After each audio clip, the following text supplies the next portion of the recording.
The Nigerian Deposit Insurance Corporation has advocated an amendment of its act to enable the agency enjoin laws that will strengthen the arrest and prosecute failed banks in order to guide against the bank depositors.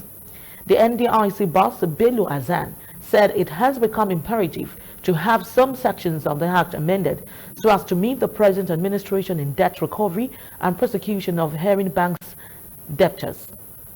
Hassan, who made the remarks while speaking in Gombe State during the 2021 Finance Correspondent Association of Nigeria (FICAN) and Business Editors (NDIC) workshop on the theme Ending Extreme Disruption, Resilience and Reinvention for Banking System Stability and Deposit Insurance, noted that banks must be proactive in the present-day operations so as to be a step ahead of cyber criminals.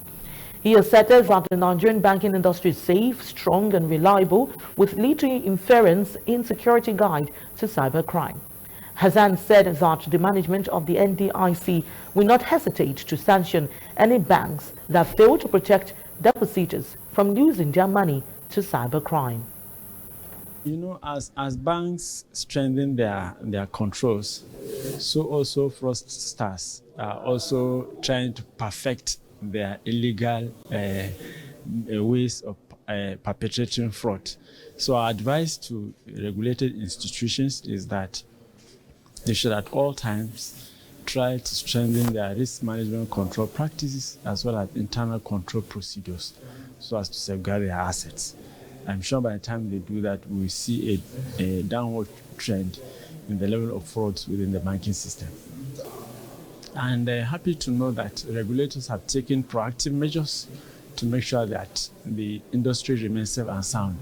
And looking at the key financial soundness indicators, capital adequacy, liquidity, the NPS ratio, the earnings, they are all looking good.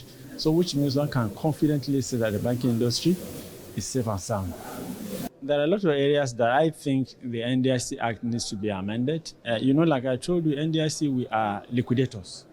And what happens is at the point of liquidation, we try to recover the assets, especially the loans and advances that were granted by those banks that are in liquidation. I think one of the challenges that we are facing is slow recovery.